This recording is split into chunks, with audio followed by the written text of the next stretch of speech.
Chapter 5. In the early hours of the morning, at a village far away from the capital next to a forest, stood 2 armoured vehicles. The villagers woke up happily, thinking that it was their usual supplies, when the guys, dressed in black, descended on them, sucking and killing everyone on sight. The men ensured that no one had escaped the ordeal, burning up everything till no sign of life was left. Zack then took his mobile and made a phone call. "It is done." It had been 30 minutes of feasting and killing the defenseless humans as their revenge against Don and his minions. The gang then drove off, having been satisfied from the fresh human blood, which was a delicacy, though rare. They had occasionally drunk human blood from the blood banks gotten from the hospitals, their supplies mainly from hunting wild animals. Yuri, who was driving at full speed, seemed to be elated after the call. At least he had done something, however small it was, to pay back his brother. "Care to share with me what you are celebrating?" Jade said. "Of course, I just destroyed Don's blood bank. He had spent millions of dollars to pay up those people for their blood and silence. I'm sure he didn't see this coming," Yuri replied. Jade felt glad seeing Yuri smile again. She hadn't seen him smile in a long time since her return. Jade promised to help him in his revenge plans, just so that he forgets about the troubles once and for all. "By the way, what are your plans now that Josen is dead? Do you think the government will flash us all out?" Jade asked. "I don't think Josen ratted us out to the president just yet. That wasn't his plans as far as I know. The last talk we had was that I was to give him my oil company, and the story would die down like that. Too bad I lost the company and him too. I just hope I was right about him," Yuri said. "But since he is gone, I have to move first. I'm sure my brother has his own plans. Maybe get his guy to fill in Josen's post," Yuri added. "So you have no such plans?" Jade asked. "I'm still looking for options. You know that my brother can't be a great threat to me as king. I've been in this position for so long that he got it all wrong. He is playing a losing game," Yuri explained. "What if he decided to go after the people you cared about? Would you let him have the throne?" Jade asked. She knew where she was driving at. "That isn't a big deal. You know that I only care for you. With your abilities I am not bothered one bit," Yuri said, earning a kiss from Jade.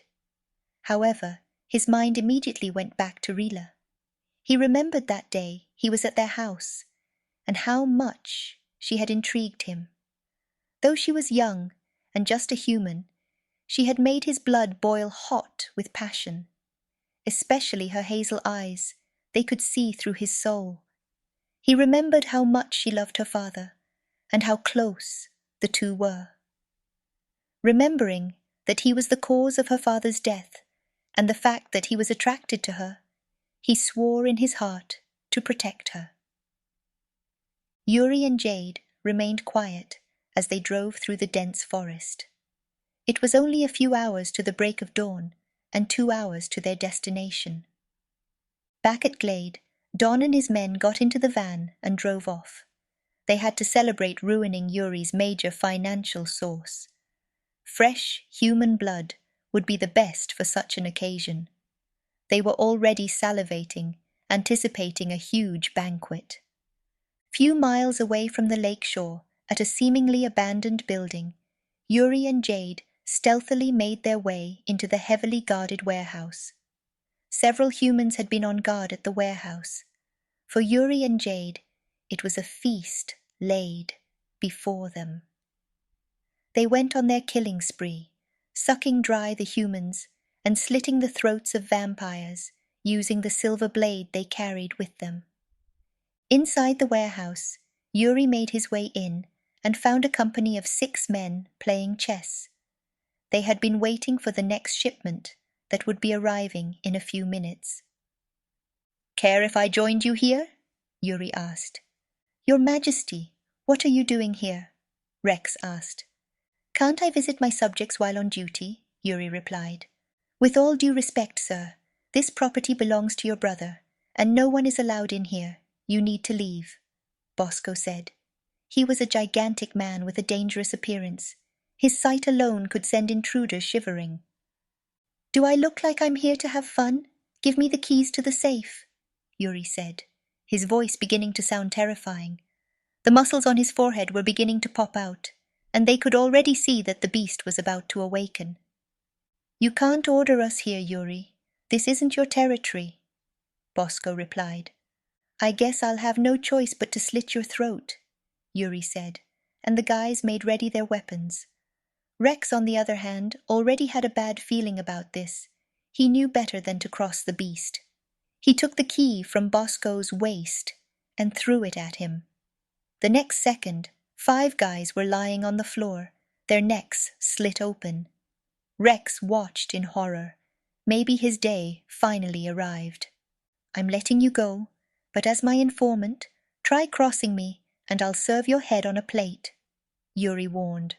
Rex could only nod his head. "Now, help me pack everything into the van," Yuri said. At the same time, Jade went in and saw the mess around. Her body was smeared with blood, coming from her killing spree. "It seems like I missed the fun," Jade said. "Here, burn down everything," Yuri said, as he threw a lighter at her. A wide smile plastered on her face. That was the kind of fun she liked, being a badass woman. Chapter 6. The next day, Rhila woke up feeling rejuvenated. She remembered her dream from last night about her mother. It felt so real. She shook of the thought from her head. She was there when they buried her. She must be full of illusions to think that she was alive. Rhila had a shower and went back to her room to find breakfast on the bed. That very moment, her stomach began to rumble. She hadn't eaten much since she woke up at the hospital. Quickly, she dried her hair and put on a dress she found in the closet. She then began eating till she couldn't any more. The next second, the door to her room got opened and Tilda walked in. "Hello, Princess. It seems you woke up so hungry that you cleared the whole plate," Tilda said. Rhila just looked up at her, but said nothing. She knew Tilda would bring so much trouble to her, now that she depended on them. "That dress fits you perfectly. You see you are free to share my used clothes, but not my parents'," Tilda said, as she walked around the room, as though checking if everything was in order. "And, by the way, I'm going back to school tomorrow. Do you want to come to my school? Or do you prefer your private tutors at home? But I'm sure my parents could not be able to afford that," Tilda added, as she played with her hair. "You know we could have been friends, but you just decided to come live with us. I'm not ready to share my parents with you, especially my mother," Tilda said. "Tilda, I'm not here to take anything away from you. In fact, I want to leave from here soonest. I prefer to be alone rather than live with your family. And it's not like your parents will pay a single cent for me. All of you depend on my father's money. Even this house was built with my dad's money. If I were you, I would be careful about the words you speak to me. My father's company, the one your dad works at now, belongs to me now. Know that I'm not at anyone's mercy, but taking what's mine," Rhila said. Though she knew her words were mean, Tilda had pushed her to the limits. "But you are still a minor meaning that you have to depend on us. Don't think that. Because your dad was rich, you will be too. No, it doesn't work like that. I'm sure my dad will make sure to take care of everything," Tilda said proudly as she headed out. Her mother was just getting in. "Tilda, you are here. What a nice surprise. How's your cousin doing?" Melia asked. "Rhila is doing fine. In fact, she cleared her breakfast. And by the way, Rhila asked whether she could study at the same school as I." "Mum, would you please enroll her at the same school as I?" Tilda said happily, masking all the hatred she felt. "Is that true, Rhila? I thought you would stay home for a few more days to recover," Melia said. "Yes, Aunt. Tilda is kind enough to let me study at her school, and being my final year, I have to catch up with everyone before the exam." Rhila decided to play along. That is settled then. On Monday, I shall get you enrolled. Anyways, I came to inform you that the nurse is here to check on your wound, Melia said. Thank you so much, Aunt. I'm ready to see her, Rhila replied. Tilda, could you please go downstairs and ask the nurse to come in? Melia said. Sure, Mother, Tilda replied, and went out, rolling her eyes as she closed the door. You have been so kind to me, Aunt. I don't know what I would have done without you, Rhila said, as she held Melia's hand. They were now seated on the bed. Know that you are like a daughter to me, and your mother. She was my best friend for many years. She helped me a lot, and I'm only returning the favor, so please don't hesitate to ask for anything you need. I'll do everything I can to make you comfortable, Melia said, with a lot of love. I'm so glad to have you at such a time in my life, when everything seems so dark, Rhila said, and leaned on her. There was a knock at the door, and the two broke up from their embrace. It was the nurse. She took off Rhyla's bandage and exposed the skin that had begun to dry up. I think we don't need the bandages anymore, but be careful not to injure yourself, the nurse said. Thank you so much, Doctor. I'll keep that in mind. And by the way, can I now walk without my wheelchair? Rhila asked. Of course you can, but only if you don't feel dizzy at all. I would suggest you rest the whole day today so that you begin walking tomorrow, the nurse explained. All right, Doctor. Thank you, Rhila replied. Call me in case of anything, the doctor said, and went out. Rhila was thankful that the scar was at the back, and that her doll-like face wasn't affected by a single scar. All right, you rest here. I'll instruct the maids to get you whatever it is that you need, Melia said. Aunt, can I ask you a favor, please? Rhila said. Sure, my daughter, as long as it's something I can do, Melia said. I left my phone in my bedroom on that night. Do you think you can send someone to get it for me? Rhila asked. She knew it was too much, but that was the only thing she needed at that meeting moment to keep her company. I'll try, but I can't promise. I'm sure the police are still there trying to find a clue on the incident. But don't worry yourself. I'll have my ways, Melia said, and got out, closing the door after her. She was glad that Rhila was finally opening up, and that was her first step towards healing. Chapter 8. Maya woke up with a terrible headache. After seeing her daughter cry in pain and all alone, her heart broke that she had drank herself to sleep. Sitting up, images from her past began assaulting her brain. She had run off from home and abandoned her family 40 years ago. Maya, please, don't leave. You don't have to be like me if you don't want to, the woman said. No, Mother.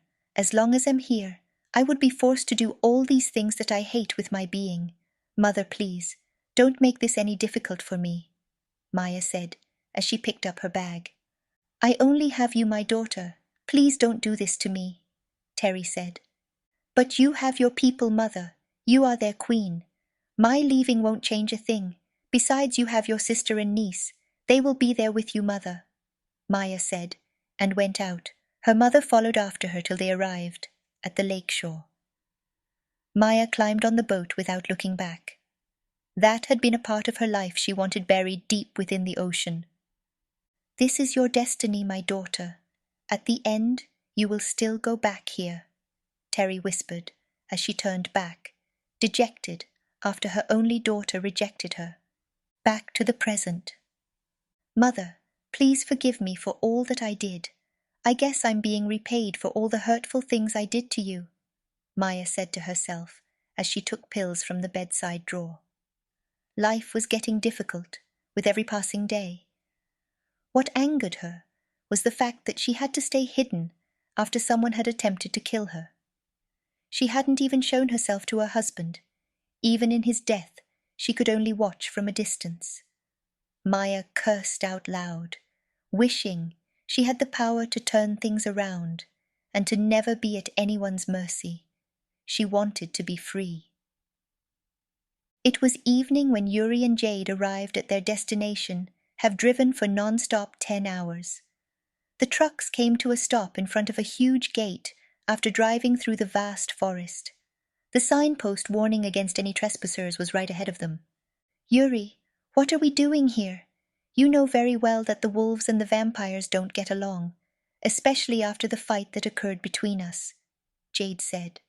The next second, several huge wolves came out of the forest with their fangs bare, threatening to pounce on them any moment. Yuri and Jade got out of the van, their hands in the air. Had it been the humans, they would have peed in their pants at the sight of such dangerous creatures. "Yuri, I don't think this is a good idea. They might just pounce on us," Jade whispered. "Are you now scared of the wolves?" "My dear, you disappoint me at times," Yuri said amusingly. "I just don't want the past to repeat itself," Jade said. "Relax, we didn't do anything out of the rules. You just follow my lead," Yuri said, and took a step forward, the wolves barking fiercely. "Guys, could you be civilized a bit so that we talk?" Yuri said to the werewolves. The werewolves then changed into their human form and stood in front of them, 5 men and a woman, all naked. "Why are you guys here and what do you want? How come you walk in the sun?" one of the wolves asked, probably their leader. "Too many questions to ask. Choose one or you let us through," Yuri said proudly. "That will not happen. We can't deal with you vampires anymore. You are traitors," the leader said. "I'm here to see the Alpha, and it's not you to decide," Yuri said, this time dead serious.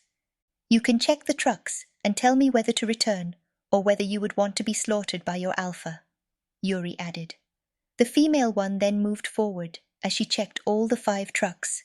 She then whispered back to their leader, who immediately mind-linked the Alpha. "You can go through," the leader said.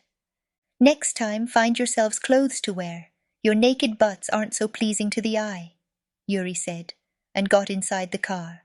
Jade jumped in after him. "These guys haven't changed one bit," Jade commented as they drove through the vast forest. It was so quiet with no sign of life. Not even one of the wolves could be spotted. But Jade knew better. That place was heavily guarded. It would take a second for an intruder to be torn into pieces. The trucks came to a stop in front of a huge stone mansion that looked so old on the outside, having been built centuries ago. Anyone would wonder why they couldn't build a modern building with all the new technologies available. Yuri and Jade got out of their truck to meet the Alpha, who was already waiting for them. Jade had expected to meet the old Alpha, but to her surprise, it was one of his sons. "Welcome to my kingdom," Alpha Drake said as he hugged Yuri. "And you must be Jade, the one my brother here couldn't get his eyes off," Drake said, extending his arm to Jade. "It's nice to meet you, Alpha Drake," Jade replied. "I thought it was all a lie, but after seeing you unaffected by the sunlight, I begin to worry about my kingdom," Drake said lightly. I'm dead tired. Could I get some room? I need to rest," Yuri said, as he moved past Drake into the mansion. "Your boyfriend must have mistaken my palace for his home," Drake said, amusingly, as he led Jade inside. Yuri was already lying on a couch. "You can't come into my home and behave as though it were yours," Drake said, sitting on his throne. "It could be mine, and you know that," Yuri said. "You are mistaken, my friend. Nothing has changed between us," Drake said. "I thought so too," Yuri replied, not bothered by Drake's changed tone. "Care to tell me what you want from me?" Drake asked. "Unload the trucks. Maybe after that we can negotiate. Right now I need to rest," Yuri said, and adjusted his position on the couch. "Miss Jade, I guess you need to rest too. Please follow the guard while your boyfriend rests here for a while," Drake said, and motioned the guard. "Jokes aside, what brought you here?" Drake said, his aura changing suddenly. "Now we can talk. I need your help," Yuri said. "And how am I supposed to help you? Getting my goods back, and the few dollars doesn't warrant that I'll be of any help to you." "We have been enemies for ages," Drake said. You know that was between your father and I. Nothing has changed between you and I, Yuri said. After what you did to my sister, you have the guts to say that in my face. Maybe if you agreed to take her back, will I give your request a thought? Drake said. You know that isn't possible now. I'm having troubles with my brother, and I don't want more with Jade. My position is threatened as at now, Yuri replied. Why would I care about your position? In fact, I should not help you so that your brother can take over, Drake said.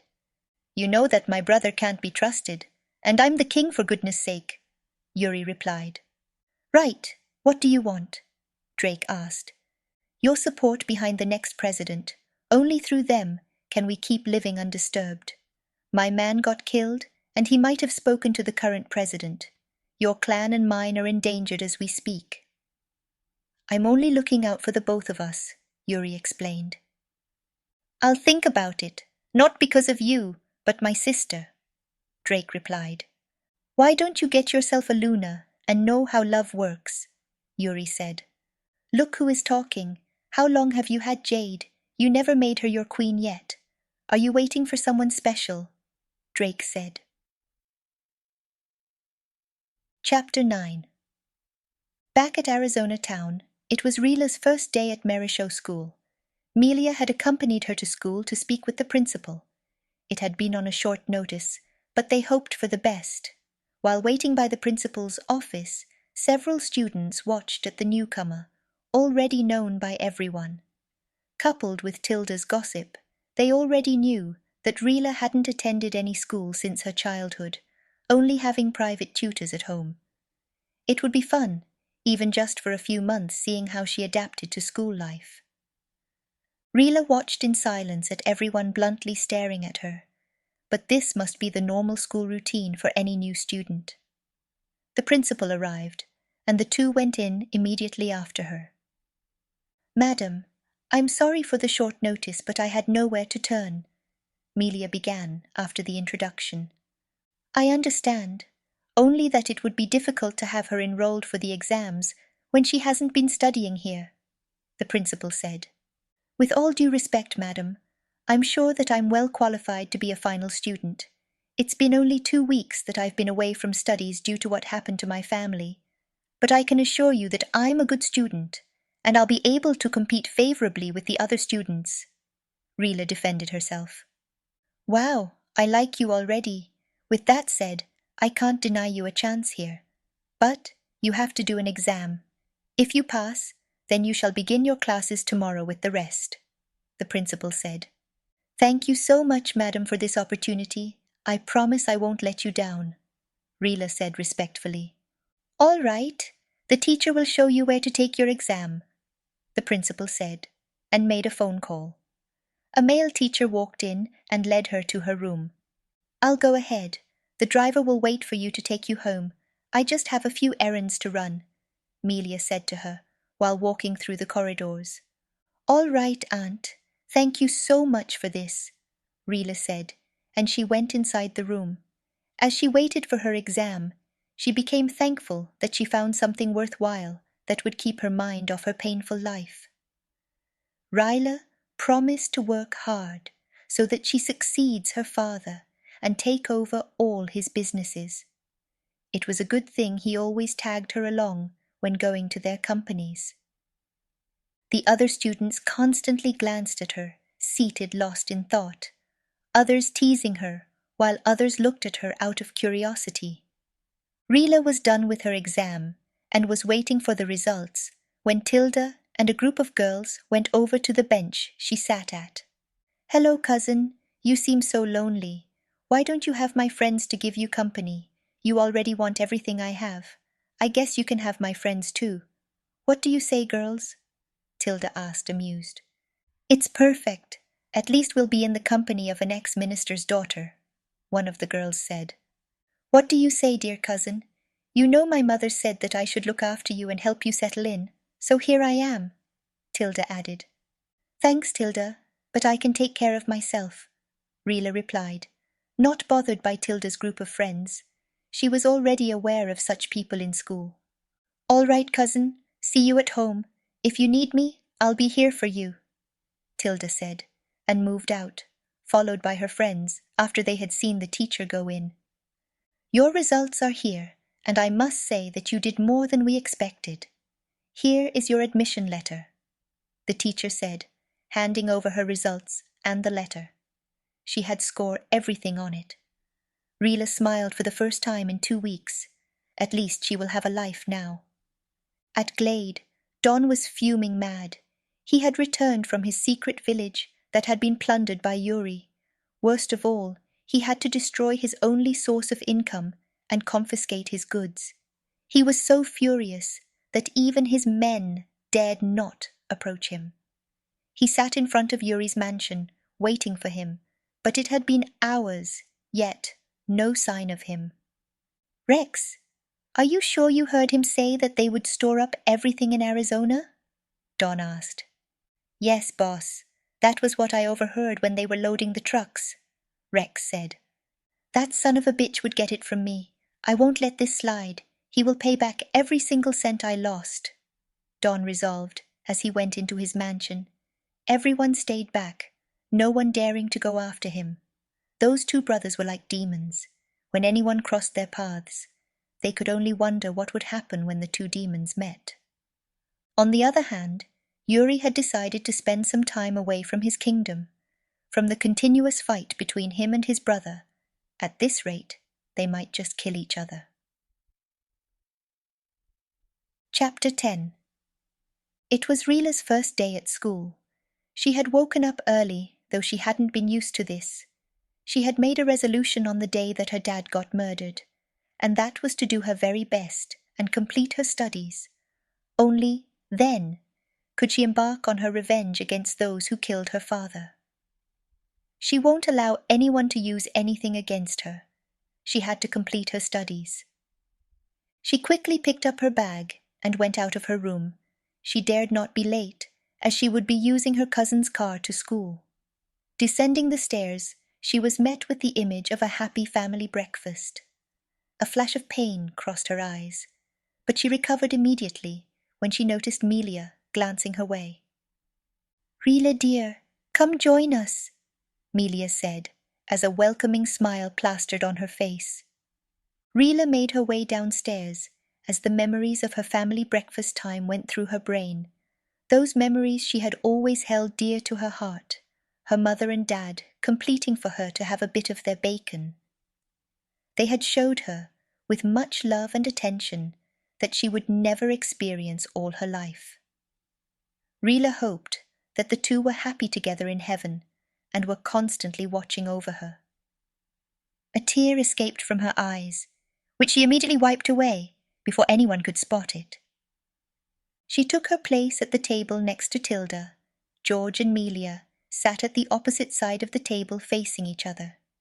Please eat, so that you guys would be ready for school, Melia said, as she served Rhila bacon and eggs. Mother, it's not like my dear cousin here doesn't know how to serve herself.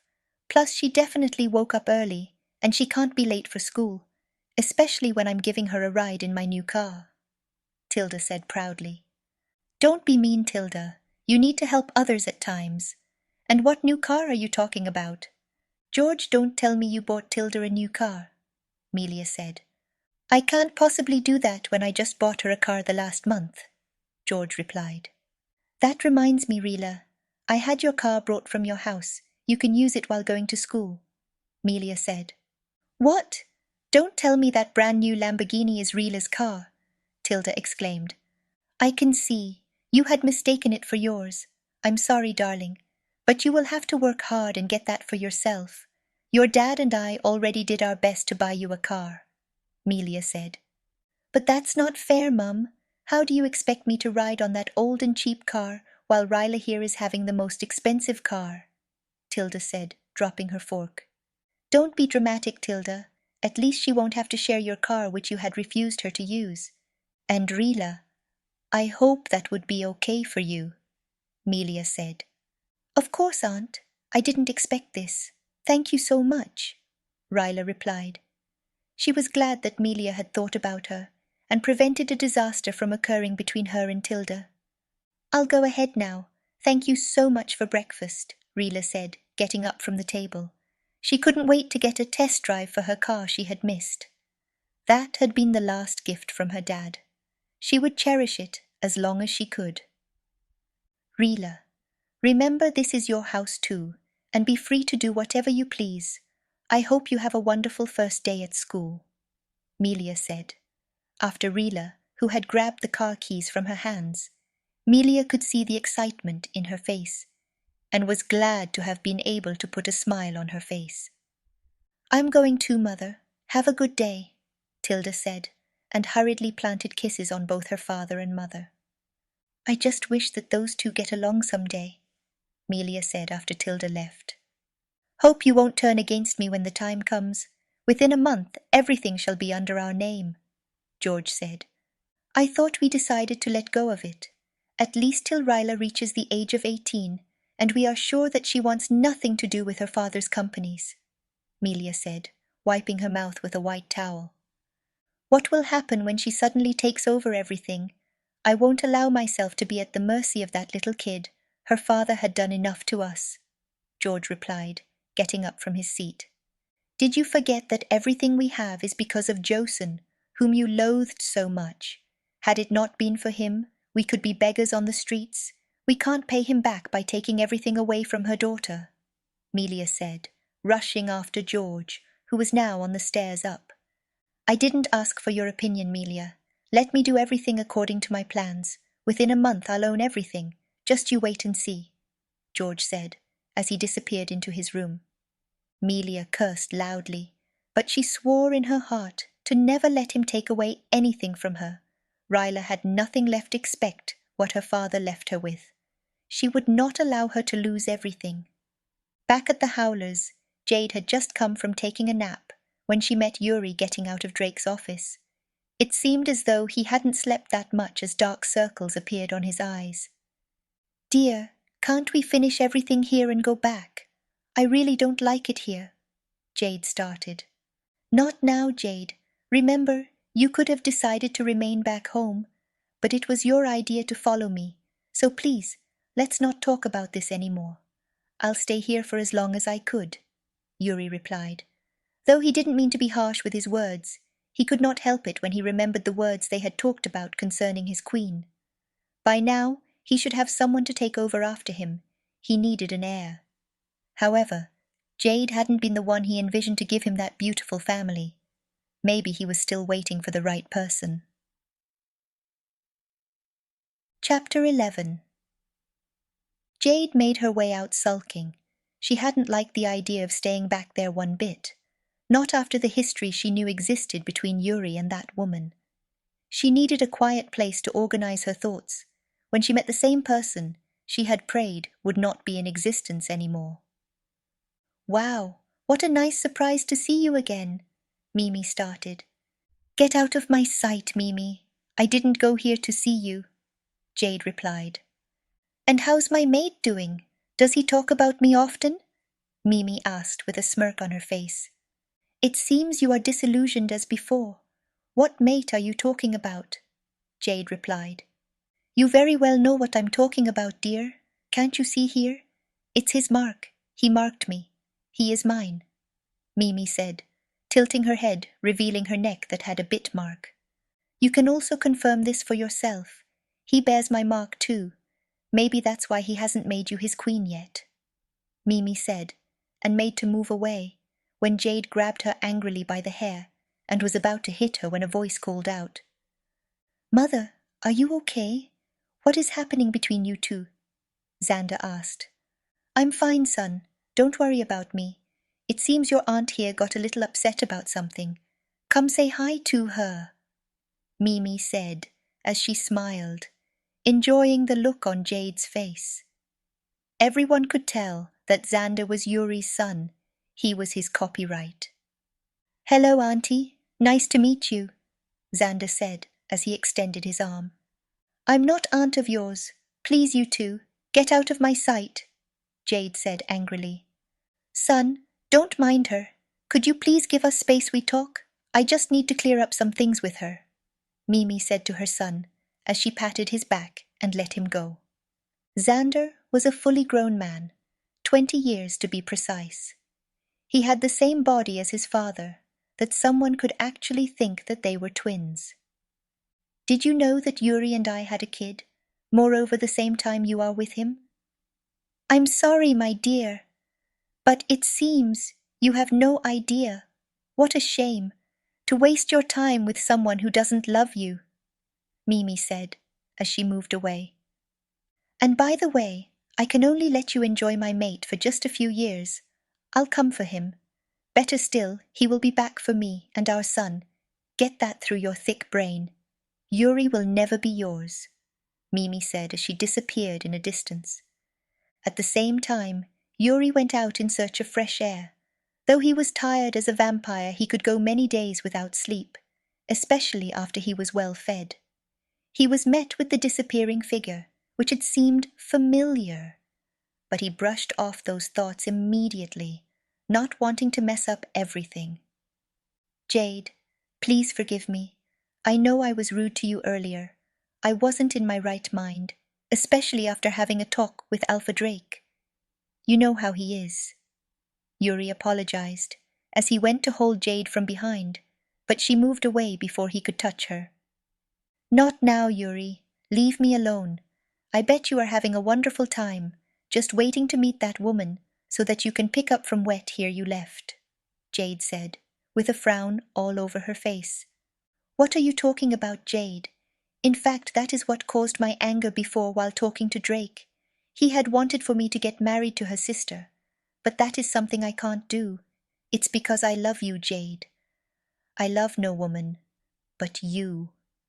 I only care about you. My heart beats only for you, so don't you ever doubt my love for you, Yuri said. He could tell that Jade had been hurt dearly. She wasn't the kind of girl to whine about insignificant matters. If what you said is true, then why don't we get back? Jade said. You know that we can't do that. You just talked to Rex, and he said that my brother still hadn't let go of the fight between us. I don't want us to kill each other, so I chose to stay away for some time. Jade, please. Understand me. Though we might have disagreement, I can't possibly kill my only brother, so I have to keep away if that might help, Yuri explained. What about we head somewhere else? I just don't want to be here, Jade said. Where do you suggest we head off to? Yuri asked. He was prepared to leave if they found a safe place. What if we went over to the island? Maybe we could make an alliance with them, Jade said, her eyes brightening up. You can't be serious, Jade. You know that the witches can't be trusted, not after the war that happened between us, Yuri replied. Why didn't you just say that you wanted to stay here and not bother asking for my opinion? Jade said angrily, and ran off in a distance. She hadn't forgotten that face that looked exactly like Yuri. She wasn't even sure he knew about their existence. But now he planned on staying there longer. No, she won't let them see each other. She had to do something, Jade thought to herself as she walked through the forest that had been covered with tall trees. Jade sat down and leaned against one of the trees. She had to think of a way to make Yuri marry her. Only then can she be sure of her position in his life. Back at the palace, Mimi went back, was met with the fuming sight of his brother, the Alpha. Didn't I tell you not to show yourself to them? You never listened to me, Drake began. What are you afraid of, brother? That I'll go back to my mate and have a fruitful life than you? I wasn't the one who cursed you not to have met your mate by now. You can't possibly understand what I'm going through right now. I smell him everywhere, but you can't allow me to talk to him. What about my son? Do you even care that he hasn't met his dad all these years? You are so selfish, Drake. How can you deny me my happiness? Mimi said, tears streaming down her face. I've done all these to protect you, even if you think that I'm heartless. Just a few moments ago, I asked Yuri whether he would take you back. Do you know what he said to me? That he won't risk losing Jade, now that his position is threatened. When will you finally realize that you have no future with him? I'm looking out for you however much you hate me. I can't let him hurt you any more, so it's better you keep your distance, Drake replied, his tone changing suddenly to that of care and affection for his sister. But didn't you tell him about his son? I'm sure he'll come around after he realized that he got a son, Mimi said desperately. I can't do that, Mimi. If Yuri wanted you, it has to be because of you, and not due to the son that both of you have. Now please forget about showing yourself to him now. I'm sure when the time comes, you two would be together. So, please, hold on a little longer, sister. You know that I only have you as my family, and I love you so much. Please don't let this come between us. Let us lead our people as before, together as one, Drake said, and extended his arm for an embrace. Mimi hugged her brother tightly. As much as she wanted to be with Yuri, she could not force herself upon him. He would still leave her, like he did years ago. She resolved to listen to her brother. Maybe the time was coming for them to be together.